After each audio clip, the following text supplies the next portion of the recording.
No. You almost called me on that thing. No, you're not gonna catch me. So, folks, look, it's the end of the month, so it is our summer spotlight special. We got a one that this is a deep cut for a few people. Awesome. Back before streaming. I think I actually bought this T-shirt around that time the show came out. That's why I'm wearing the T-shirt. It's also a couple T-shirt. But look, as always, to talk about this, I need the help of some people. I got to get a new doorbell. That sounds weird. Somebody's at my door. Hold on a second. Let me see who it is. Jabba, how are you today? No, don't do that. I thought we were having a nice day. I hate you. Look, we're good.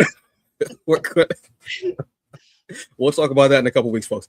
Look, it's Robert's month. He's got a special thing that he wants to talk about for the summer spotlight special. Are you ready for it? Mm-hmm. Okay, cool. Because we're gonna talk, but that's got to be the worst doorbell in history. Don't you start your shit. Don't you start. Don't you start. All you needed was like that lighting that she had. Yeah. Oh. I wanted to see if I could freeze.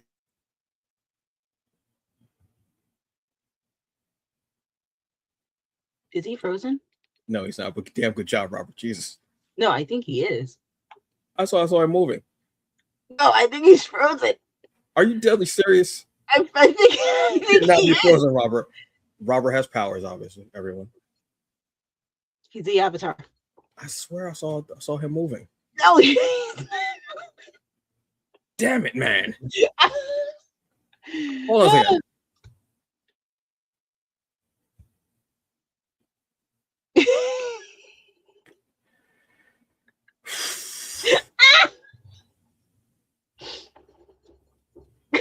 I swear, if we get a jump scare, I'm going to leave. Okay, so here's the thing, folks. Technical difficulty. Unfortunately. How does he have two? See, no, I'm calling Jesus. Oh, one's gone. All right. You didn't see what we saw at the bottom of the screen. It was not cool. I was like, what the? So this broadcast is function, apparently. Someone made a wish, and it was about Robert. I need y'all to get somebody else that you know to make a wish so you can unwish Robert. Yeah. You know what? Let's just get into the show. Robert, it's your month. Are you ready, sir? I'm ready. All right.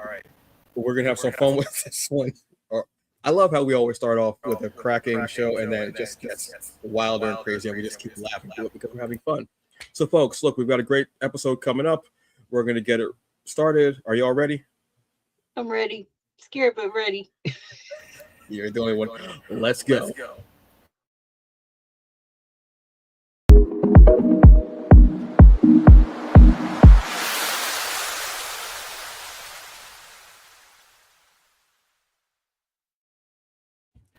I really enjoy that opening. It feels like a sea breeze. It legitimately does. I love it. So hey folks, what's up? Welcome to the Summer of Geek here on the Hungry Bleak channel. Excuse me.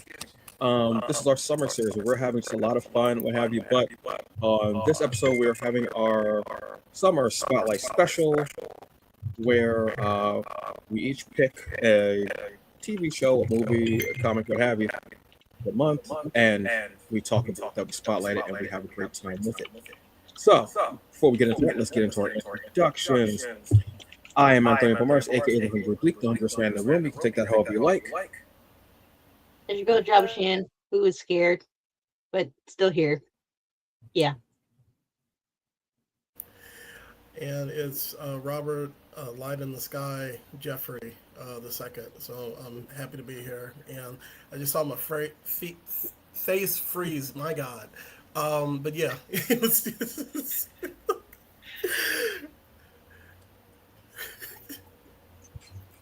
I'm already loving this episode.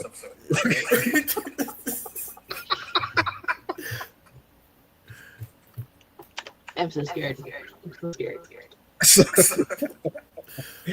So, Robert, this is your month. What have you picked and why?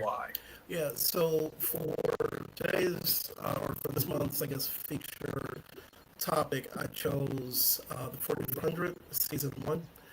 And the 4400 is a show that came out in 2004, ran in 2007, and then but it premiered on the USA Network. And it's a sci-fi adventure or sci-fi mystery show, um, which I don't think gets as much credit as it deserves.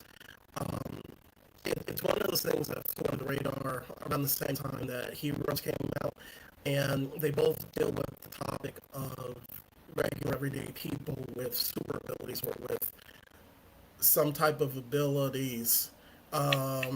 So is that is okay? That's better. um, yeah, it was just a show that I enjoy, and I wanted to give us a shot. Give us a chance to watch it and talk about it. So This was a show. I remember it was on USA, right? I want to say, and this was just a fun one for me because I don't watch a lot of that stuff from that time period too much. Maybe movies, but not shows. And I remember being on the couch when this would come on, and I was all in.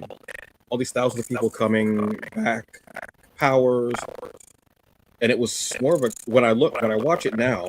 Excuse me.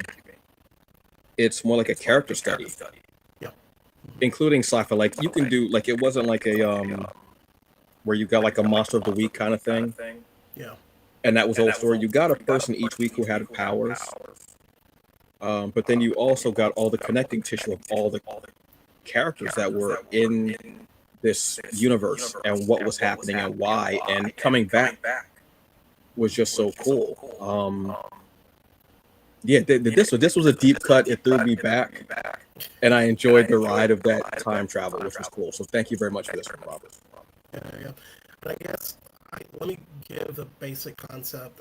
Over the course of I think 40 or 50 years, I don't even know if they give a starting date for when this happens, but people are abducted. They disappear over like 40 to 50 years. And in 2004, they were brought back to Seattle in like a ball of light over a beach, and they reappear. So these people who have been essentially kind of abducted over time are brought back to Seattle, and the world basically has to deal with their reappearance and what happens with these people when they come back. So we got the mystery of where do the people go, and why did they come back? So Yeah, I think there was just a really cool, and so many people too from that time. Like you got guest stars and everything like that. Java, was this your first time watching it? And what'd you think of the show? So I watched the reboot, but I didn't know it was like a reboot when they had it on the CW, I believe it was. Mm-hmm. The reboot. Yeah. And because I'm like, oh, because I think that was like the time when like they were kind of slowing down with all the superhero shows on the CW, and like that was like one of the shows that were on there.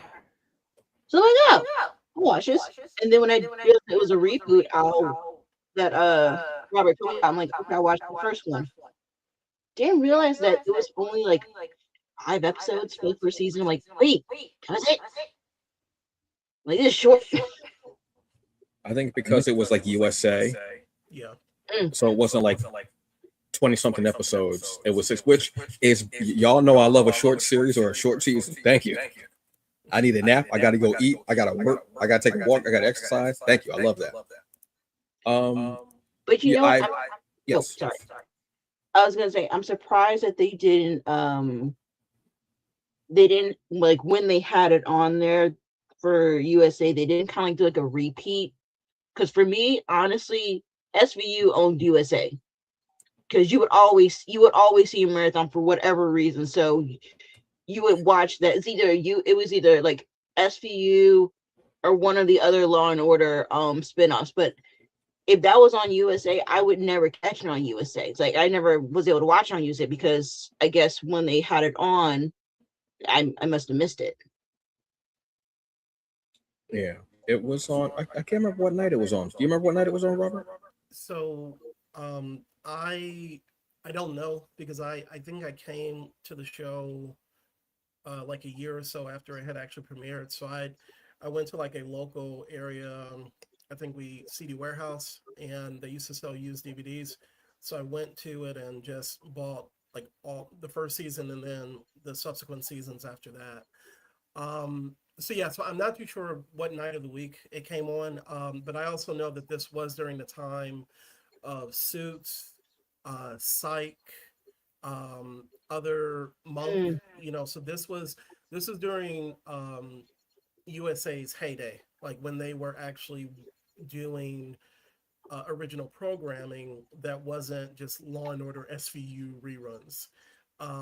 But yeah. So this was like around that time when when they when it was like they were doing a lot of good stuff.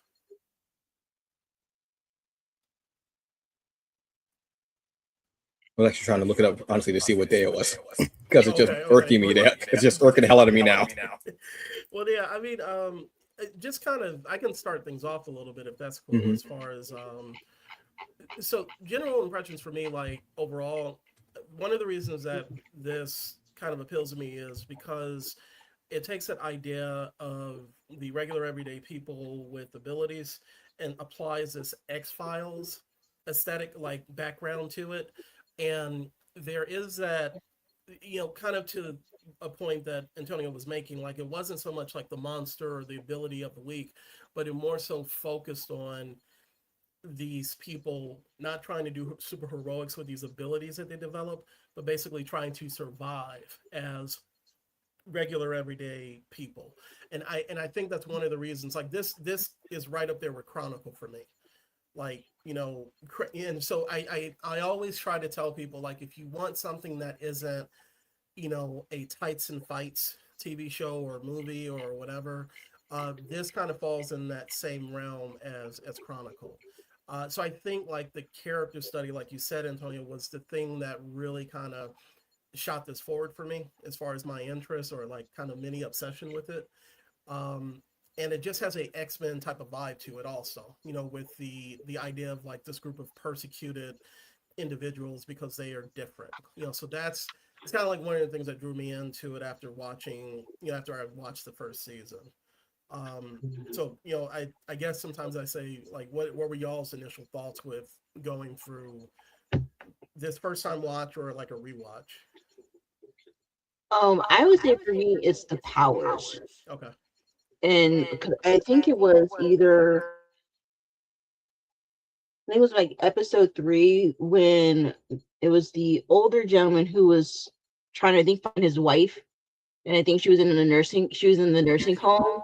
Orson Welles. Yeah. Yeah, and the way his powers connected to other people, like where he was like shaking the gate, and it was kind of like a earthquake effect where like it shook the whole house of the other person, and I think it technically crushed him, like not the house crushed on him, but like his whole like body like crushed, Yeah. which is really weird. I'm like, okay, so you can't really identify like what kind of powers he has. Just it was like a kind of like a telepathy type of thing, but like so you're shaking everything, or it's like magnetic. I don't know. It's like I don't know what kind of power you would like describe it, but it was just like weird to see like how they introduce powers. And one girl who I think is pretty much like Satan's child, because she's like, there's gonna be water here, or there's like this is gonna be on fire. I'm like, you need Jesus.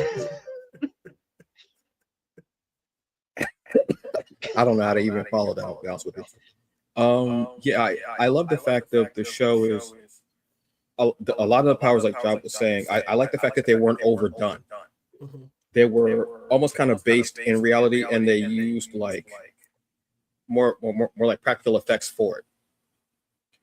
The episode that always stuck out to me. Unfortunately, I tried to watch it on Tubi, like rewatch it on Tubi. Tubi was like, "I'll only give you every other episode." I said, "I don't understand that. I want my money back." And I said, "Wait, it's free, so I'm not getting nothing back." But I got to watch the episode where the man, I want to say was David Eisenberg. I want to say is his name. He's one of my favorite actors out there. I love him and stuff. Some of you may know him from Sex and the City. He was Steve. He was also on Chicago fire, which is funny. It's also funny because the character of Sean, that actor, is actually on. Thank you. Is actually on Chicago PD. I think he actually may have left the show. I can't remember. Anyway, I loved it because he came back and his purpose was to clean up the city and clean up the park. This park that had been overrun by crime and graffiti and violence and what have you. And he went out that one night and he found out that he had the ability to just not be beaten. He was like, faster, he was stronger, and he was out here whooping. I love the fact that to a certain extent they didn't show him beating up people. Like all you heard was just fisticuffs. That's all you heard was fisticuffs. But then at the end of the episode, spoiler alert for a show from 2004, he ends up dying. And the what was it? I'm trying to remember his name. Baldwin, the Tom Baldwin. Yeah, the former agent.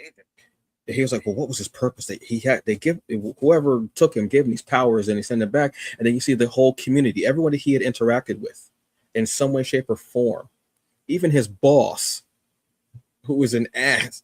They all came to the park, and they all were like there to see him, and they were also sad. They all came there also to come together as a community, and then to clean up the park. So again, like I was saying, it wasn't just person with powers of the week or all this sci-fi. It actually showed that they were sent back for these reasons, and he was sent back to bring the community together and to actually protect it, which he did. Unfortunately, not just in just fighting, but also in dying trying to save someone. That's the show just ended up having this really cool vibe of, oh, it's not just that, there's actually connective tissue through everything. So that's when he started realizing they're being sent back for various reasons and powers, what have you, and everything. But the powers weren't the main focus. It was what's happening to them, what will happen to them, and why are they back, and who will live, who will die, like what's their purpose. It just became like a deeper thing than just, oh, let's just throw some powers in there for the sake of it. And that's what I really liked about the show. It had a depth of story. And at that time, USA was doing stuff that nobody else was doing. Like you said, they were doing these shows. Like they were before Netflix, before Hulu, whatever. That like USA was like, look, let's do a whole bunch of dramas to see what I would say. USA and Sci-Fi were just whatever, but USA had a more rounded thing because they weren't just doing Sci-Fi. And this was a show that, like, USA for a lot of time had me because their shows were different. There was stuff that was on it I wasn't getting. And if I missed it, I don't know if I had TiVo at that time or I like recorder, but they would rerun certain shows at about 11:30, 11:35 on Mondays after Raw. But yeah, the show just had a depth to it that you didn't see with certain shows that had powers, and I love that fact about it. And that's what kept me. I forgot why. I think I stopped watching because life. I think I stopped watching maybe halfway through the third season, but it was just that show that it always stuck in my head of it was so different, and we got to see so many things that were cool and different type of storytelling that we were getting at that time. Can I just say I do have one gripe, and it's more of like on a cinematic preference, and I did tell Robert about this. It's when they do the night scenes. I'm like, I can't see. Yeah, there, especially. I was gonna say, especially on the first episode where the people are in the street watching the meteor, kind of crash, and then also during those scenes when, I always call him the New Yorker in Seattle. You gotta save the neighborhood, Angie. That's my guy, man. You gotta save the neighborhood. But especially when he would go to clean up the park, that was so. I know what you're talking about. It was a weird effect that they did. At first, I thought it was on purpose because of how dark it was. I thought it was like some type of like a meaning or something. I thought it was. But at a certain point, I was like, well, in the first episode, I think the way that you get away with it is that they're suggesting that the meteor or the asteroid, I'm sorry, science, it wasn't my thing, was blocking out the sun. So there was that suggestion. One of the things I did want to go back to what you were talking about, Antonio, was that each episode had this idea of the ripple effect. And so that is, I think, what separated this from something like Smallville, which had that reputation for the freak or the superpowered of the powers of the weak, or with Heroes. I think Heroes was kind of doing the same thing because they were telling a larger kind of connected story, but and that's what 4400 was doing, because spoiler once again for a show that's like 20 plus years old, it comes out in later seasons that the actually well whatever in this season, the at the end of the season, it is revealed that these people weren't abducted by aliens, which was the popular theory. They were abducted by individuals from the future, and they were brought back to this point in, you know, this time and place to use their abilities to change the world for the better. So the episodes that lead up to this, you see in each instance, like Orson Welles, the guy who killed his former boss, right? Or his former boss's son. Watch the TV show, you'll understand. There was the guy he killed inadvertently had this gigantic Ponzi scheme that would have destroyed the lives of a lot of people in this area across the world. And then in the case of, like, you know, hey, we got to save the neighborhood. He was saving, basically, like Antonio said, bettering his community. The one episode that kind of messed me up in terms of the ripple effect was, and I think they explain it, was the serial killer who came back. And I don't know if y'all saw that one, but basically he was using his, like, and the thing I love is that the ability to use, all of these are mind-based, right? Telepathy, telekinesis, whatever, but he was using his power of persuasion to tell people to commit murders in his name. And that was one of my favorites, because it was like this, everybody who came back wasn't perfect, right? So, like, that's when you start to question what is the ripple effect for this? What is the good that comes out of this guy continuing his murder streak? So I liked how they got, you know, kind of different, you know, with these abilities and what each of these people's motivations were. Yeah, that was a great one, because I love that saying that, yeah, like you're saying, not everybody was going to come back and be a good person or what have you. And that was Lee Tergesen. You all know him from Oz, as a Beecher. I don't care what he does for the rest of his life. That dude is Beecher, and there's nothing wrong with that role. That was such an incredible role and show, and so I mean, we felt for Beecher in like a huge way at like a certain point, but yeah, being able to do that and that persuasion, and because in the beginning of this episode, you're like, well, they brought him back. There's got to be a good reason, and then you realize, no, it is him killing by proxy and influencing these people. And I think was the first person that you see him do it to. The guy's so messed up. He's walking down the street, blood splattered, and he tries to walk in front of a cement truck or a garbage truck, something like that, and the truck doesn't hit him. And I'm like, jeez, what the? And I'm like, yeah, but that's the type of thing that they did, that they're really telling those stories and just making it matter. It wasn't all about flashy powers. It was about making it matter and showing, like you said, that ripple. Not every ripple is going to be good. Not every ripple is going to be bad. It just, sometimes it's just a ripple, but you hope it's for a particular reason. That one person may have been brought back by somebody who was a part of that group who wasn't a good person. And that, you know what I mean?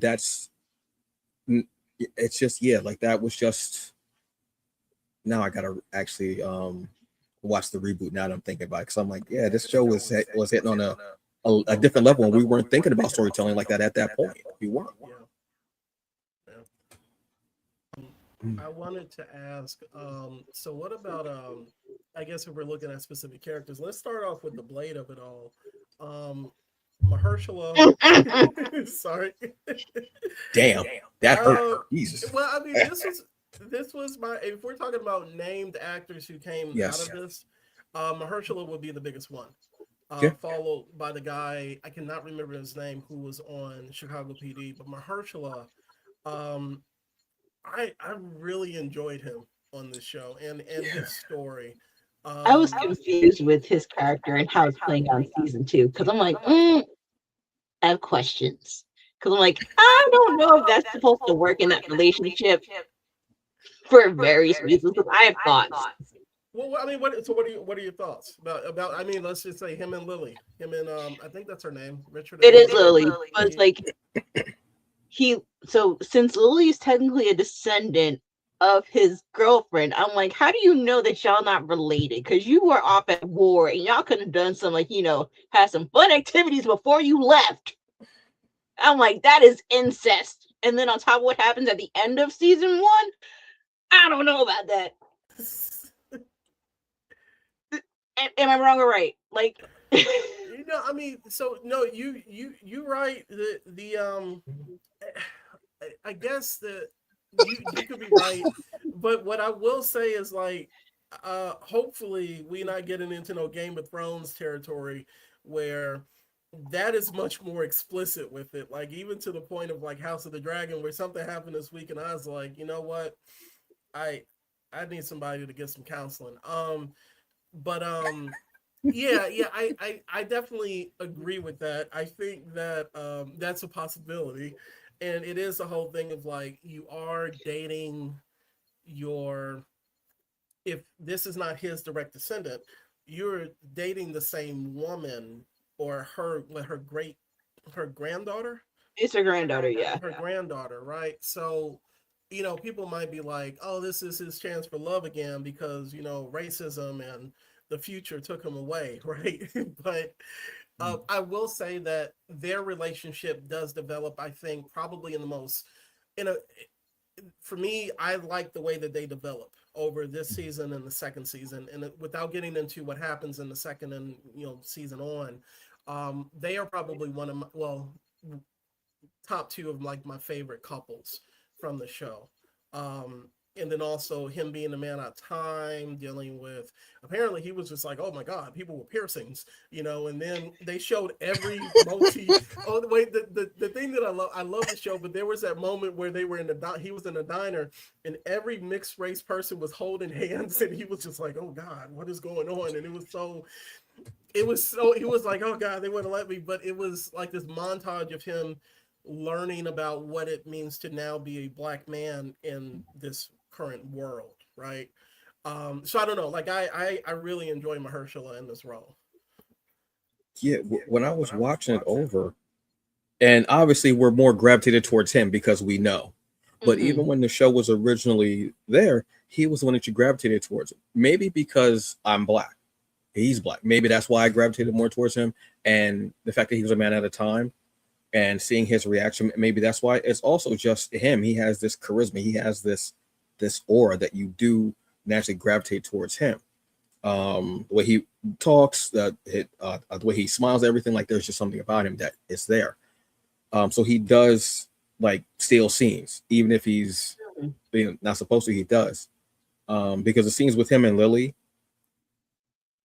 it's the way he's acting too. When he's like, "Oh, well, we're not a couple." Like when they were in that the apartment, he's like, "Oh, we're not a couple," and he's like, still, even though he knows that it's okay in this time, he still got all this baggage. Because even when he's in the room with the therapist is like, okay, so let's talk about that hostility towards me, and he doesn't realize he's doing it because look, this dude has been literally fighting for his life in a time when you can be hung just for be walking around. Well, actually, that can still happen to you, but what have you? And then him being in the military. And we know he went through stuff in the military. We know not just the military stuff, but also racism in the military at that time. We know it. And then for him to, I can see him trying to reclaim that love because now it's safe. It's okay. And he's still coming, like kind of tipping out of that shell of his, of trying to hold back to protect her. But yes, I do feel some kind of Captain America in reverse type mess where Cap was like, "Oh, a black man in charge." Yeah, obviously.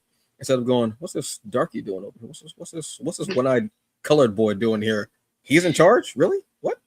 You know what I mean? And seeing him actually becoming acclimated to this new time, and learning everything. It definitely was the opposite of Rogers, where you see him going through everything. Although they did do the same thing of hooking up with their original love's descendant. Yeah, that's a little weird. At least they look different. So but he was a character that I liked. I liked, I want to say Sean. Yeah. No, wait. No, Sean wasn't the one that was in the coma, was he? That was Kyle. Okay, so the brother that wasn't in the coma is Sean, right? That was his cousin. His cousin. That one always caught me because of the sibling thing. And oh well, now we're the same age. And again, being a teenager, all those feelings, those emotions, those rage, and someone who you never thought about is now your age, and you're seeing them differently. And then you've come back from being taken out of your life, your time, and you come back and you see your cousin who was also standing right next to you is in this coma. There's almost like a survivor's guilt kind of a thing there too. And then him realizing what his power is and the balance. How do you handle that weight as a teenager who just came back from you don't know where? You're being accused by your uncle that you did something to your cousin. Excuse me. The sibling thing, there's so much going on there that a lot of what Sean is dealing with, I can see why he's angry and trying to figure it out because he's just trying to figure things out. But when he realized what his power does, it changes everything. He's like, what do I do? I can bring him back, but I have to take something. Again, it's not just powers for the sake of powers. It's not just something flashy because there were special effects used, but it wasn't really flashy. It's more practical, but it's also their acting that portrays the powers more than anything. And that, like, okay, I almost killed this kid, but I brought my cousin back for like a few seconds. He was awake. I can reverse this, but I got to take somebody. Like that one hits me a bit more because I was like, oh, that's very interesting. I also have a thing about obviously with with the balance of life and death and the give and take. So that was I think his dilemma was the one that hit me the most, I think. And his brother was a hater. It's just like, oh my god, I couldn't. I think his name is Danny, but I couldn't stand him. And it was this thing of like, your brother is back, right? After like so many years. So I don't know. For me, like the majority of in season 1, he was like an antagonist because he was just like worried that Sean was eventually going to take his girlfriend, and well, we see what happens. But like you said, Sean, I do think has some really good character growth. I keep saying this once again, he is not the same like person he is, the teenager, by the time we get to season 4. Because I think between him and Richard, they probably have like the best character growth or arcs in the series. And like I said, I really enjoy his character. I wanted to ask, what did y'all both think about Magneto in this, or Jordan Collier? Bill Campbell and stuff is always cool. When he shows up and he's like, and he's talking to them, and he's like, but I know one thing, I'm cold. Are all of you cold? I was like, that's how you get people in. That's how that move right there. He switches it right on the dime. And at first he's kind of talking at them. And then he switches up and he's talking to them like, are y'all cold? Because I'm cold. How about we go somewhere? Let's go. I love that. Bill Campbell is one of those actors who I enjoy. When I see him coming in, I know I'm going to get some good character work. He's one of like those actors where you've seen him in a bunch of stuff. You might not know his name. Some of you may remember him from The Rocketeer. I don't know. There you go. But he's one of those actors who, when I saw him pop, this is the type of show too where you would get those actors who would pop up in like those and Bill Campbell ads like that. I always wanted to have those roles if I was an actor. I always loved those roles because those were the meaty ones.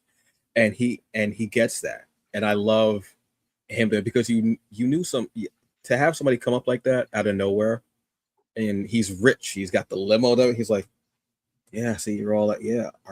But that line hits me. Are y'all cold? I'm cold. I know y'all gotta be cold too. Come on, let's let's go. That's how you get him.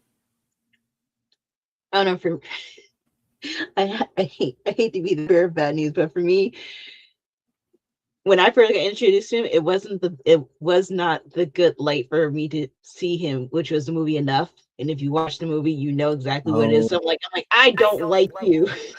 Enough. I remember.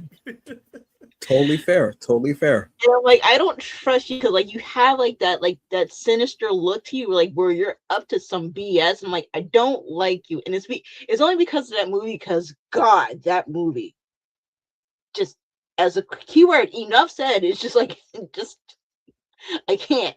So I have to watch him in more stuff for other things, like to make me kind of like see him just not as like an ass in other light of his work.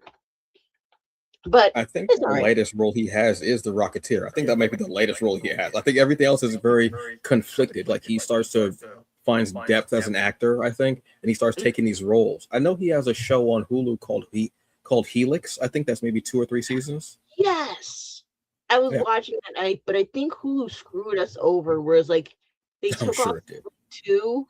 No, they took off season 1 and it had like season like 2, I think, only on there. Because I was trying to watch it, could look interesting, and I'm like, well, wait, I didn't finish season 1 yet. So Hulu did some mess. Maybe I could find it on Tubi. You might be able to find it on Disney since they're kind of merged.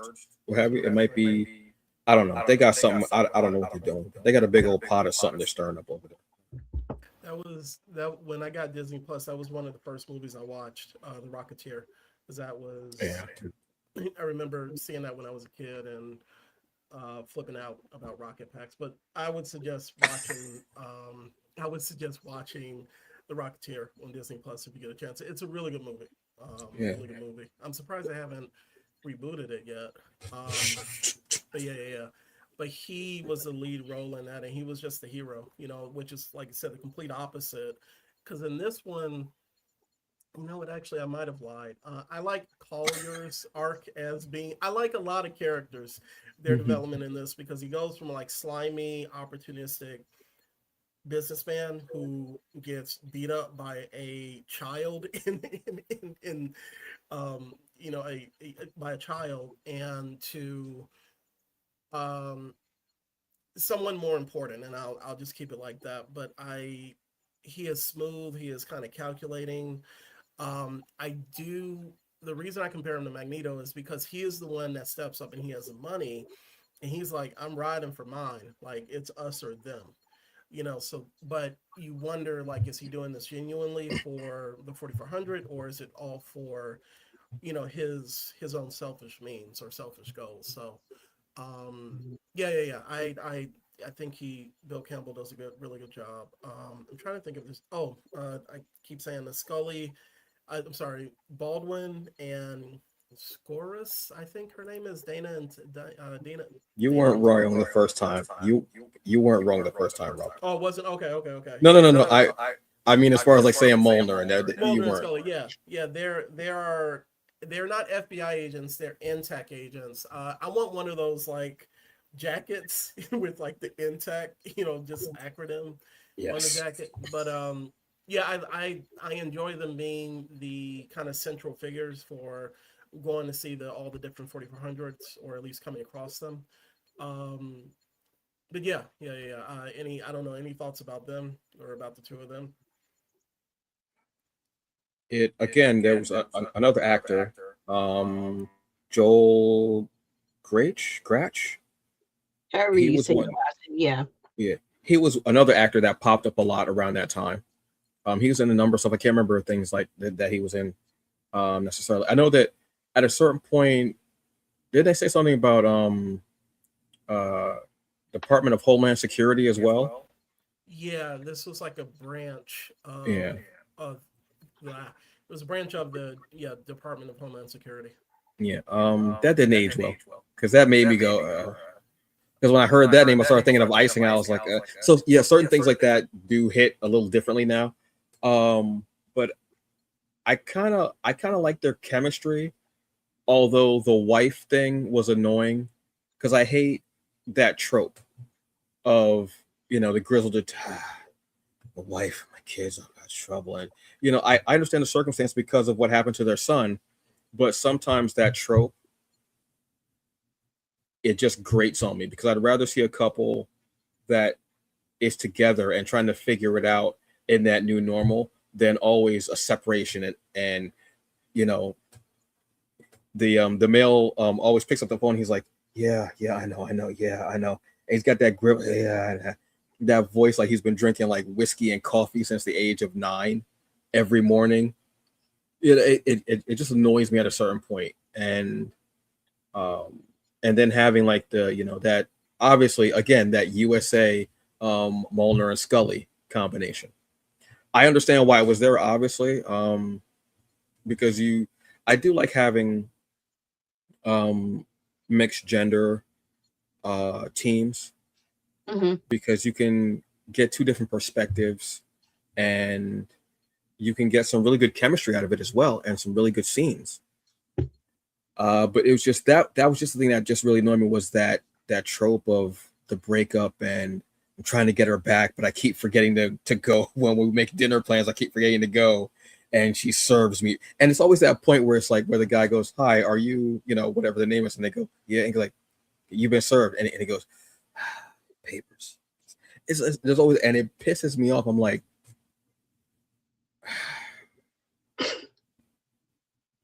yeah, and then I'm like, is his boss sleeping with his like strange wife? I don't know. It started just really aggravating me because it took me out of the story in a sense, But I enjoy the actors themselves. I forgot the other agent's name. Which Was is it Jacqueline? yes, I want to say Yeah, yes. yeah. I think I liked her character more than him. Okay, so Mm. She, and I think because she wasn't going through that mess and that trope, and she was more trying to figure it out, and like she was, what she felt more like, and this is gonna catch you. She felt more like the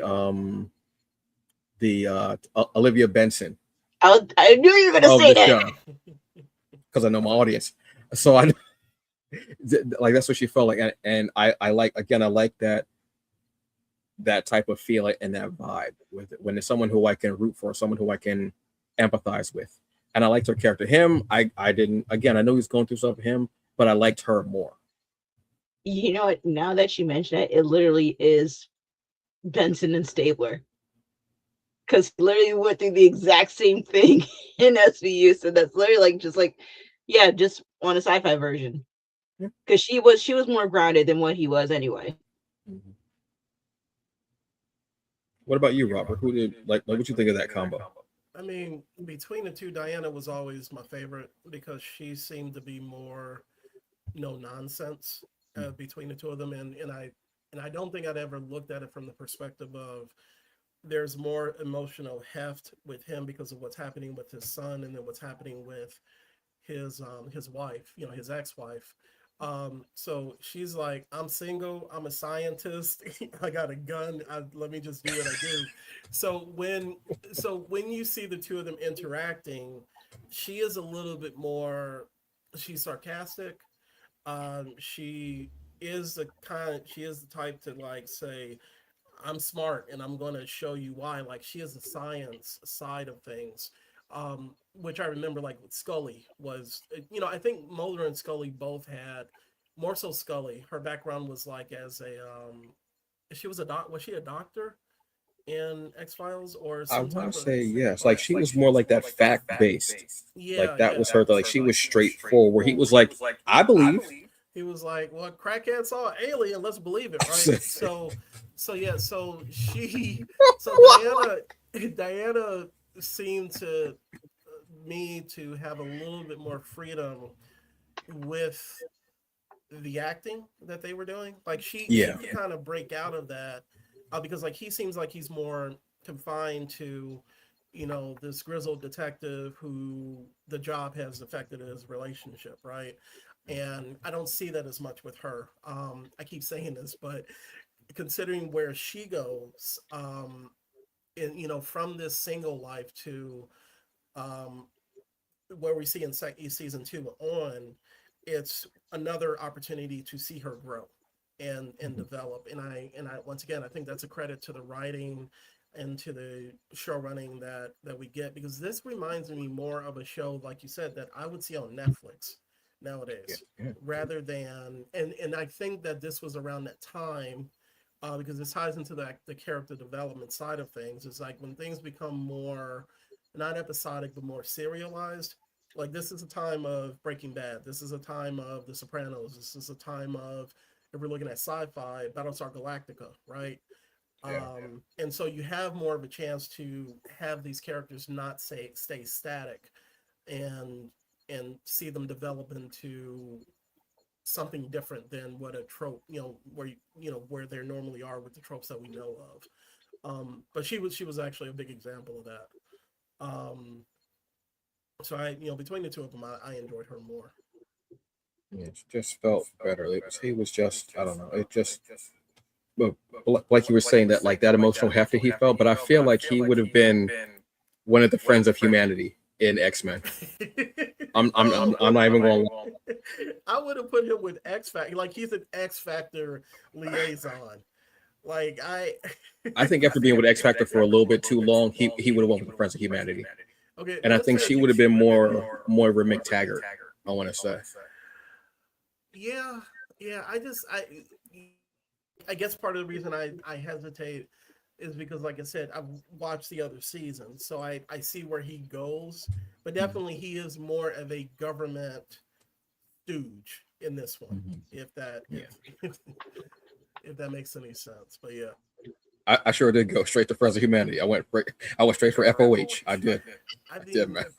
That was like last week when I saw the the ones that work for Stryker, and are the Purifiers. The Purifiers. They were like the religious zealots. Oh my God. It's like varying degrees of crazy hatred, right? Crazy racism.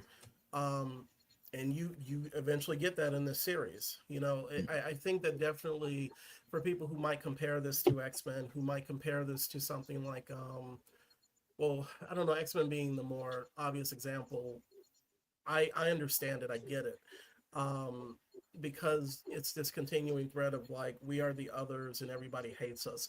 One thing I will say that I think that the new series does better than this one is on the representation front with the main cast. Now, in later seasons, you do have people who aren't like white, who are either supporting characters or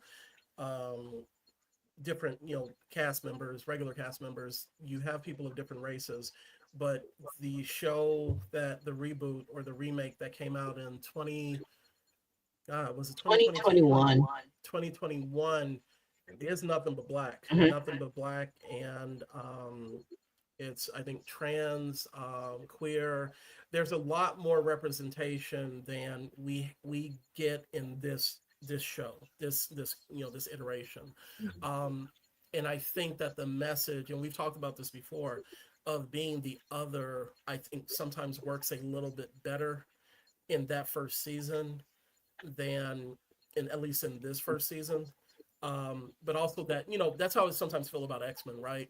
It's just like, you can still pass because you are a straight looking white male. Like if Cyclops just wears a pair of glasses, now he'll probably kill everybody because they're not they're not the red ones. But you're still able to go. But like somebody like Forge, right? And the majority of the mutants sometimes that we see are white. They're white male, white female. And so with the 4400, at least the new one, I think that they did better, at least with balancing out the representation versus this, in the 2004 one. I think with Ali's character, what was his character's name? Richard.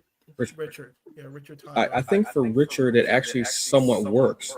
Yeah. Because out of the main characters that we see in the first season, he's like the only black one. So I think he feels even more ostracized and even more like the other. Because he's the only white one and because he came from that time. So I think even then, like, I know it probably wasn't part of their plan, but I think it still it still made you look at him more and feel more of him being Usher. I was like, damn, all that, and he's still surrounded by white people in this damn lake. Like, what the hell is going? Like, brother, can we give him an inch, anything? And even that. So I think it's like that when it works. I don't know if that was their plan. I kind of doubt it.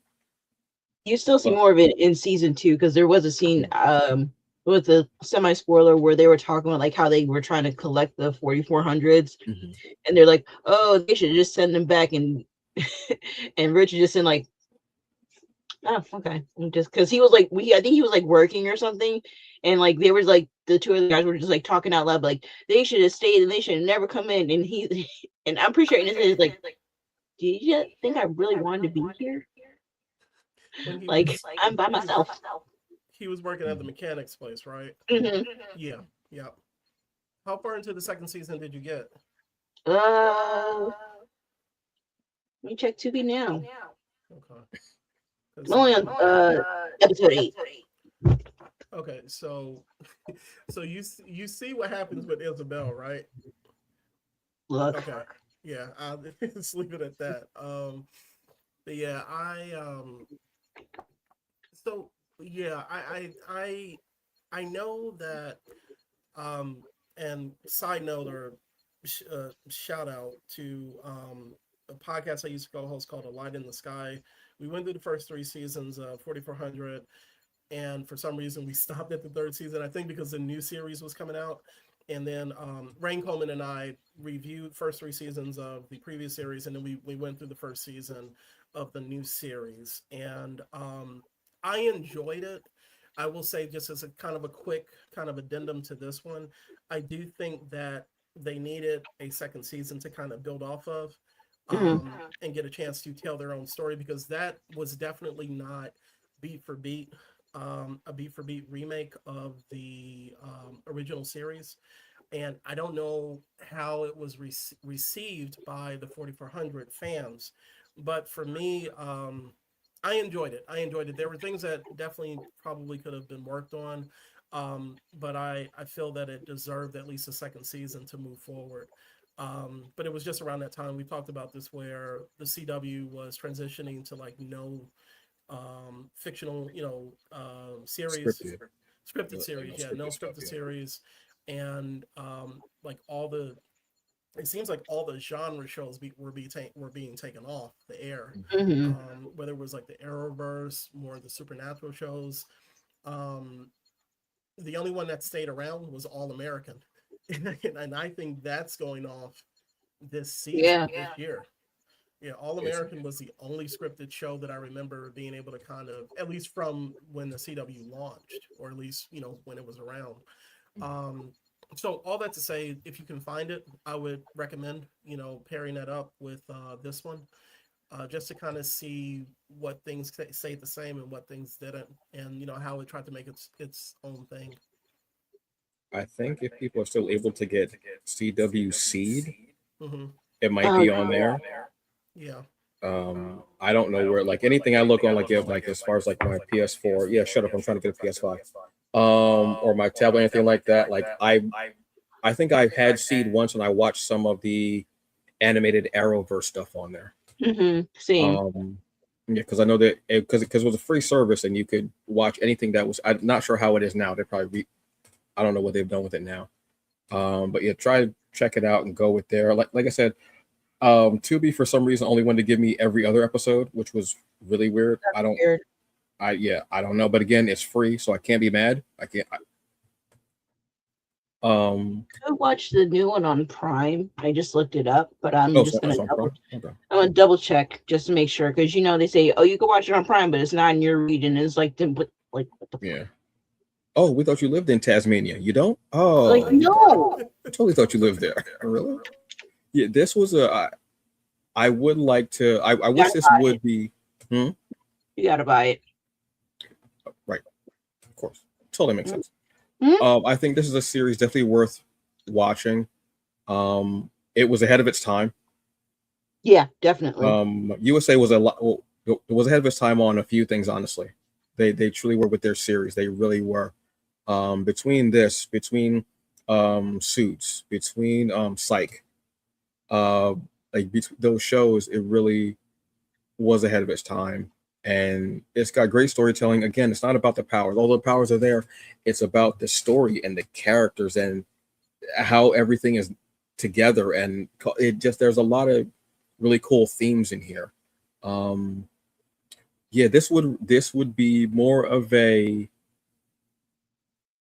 cohesively written Heroes rather than X-Men. Unfortunately, Heroes would have been better, unfortunately, but we got that strike and destroyed everything. But I think if I was to go with two series that I think are more grounded, no pun intended because of Heroes. Yeah, that was a bad joke. I don't care. I think these two, like the first seasons, I'll say, are running neck and neck as far as story wise and connective tissue. And every time you watch an episode, you go, "Oh wait," and there's more that's being unearthed.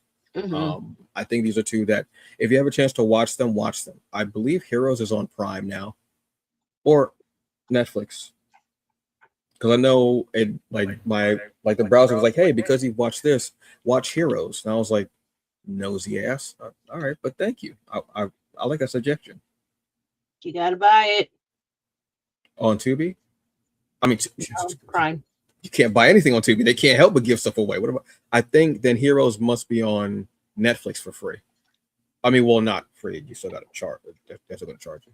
But just be mindful that there is two versions of Heroes. There's the original Heroes, which I think it's the 4 seasons, and then when they stopped and tried to reboot it again. And it was terrible. Yeah, that was I can't remember how many years ago. But I would say these would be neck and neck. If you want something that's more grounded with powers, I would say these are two of the best series possible.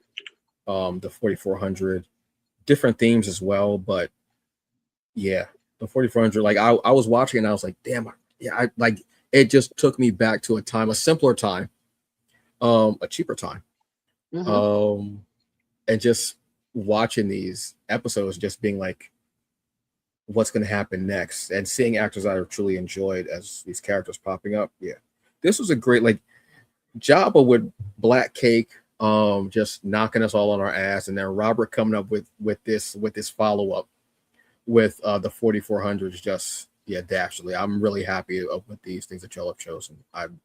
Just absolutely stellar choice, truthfully, y'all.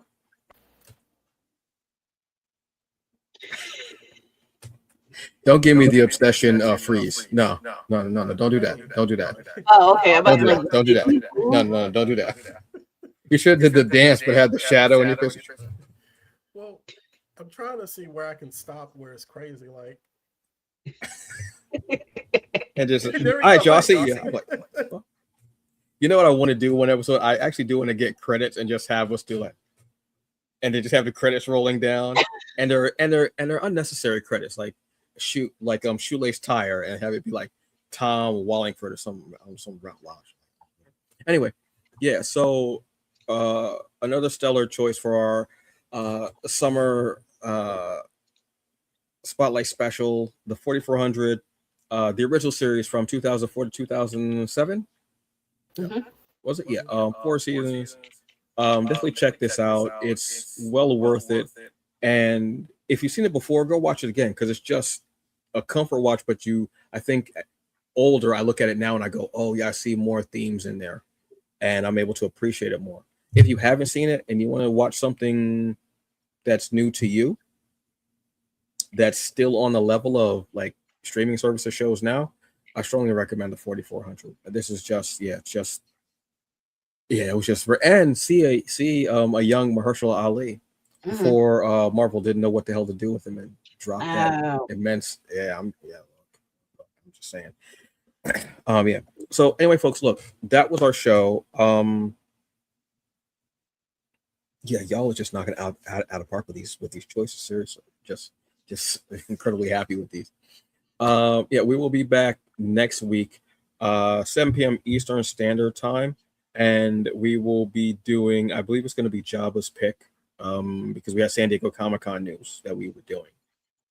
So we'll be doing remakes, reboots, remake beautifications.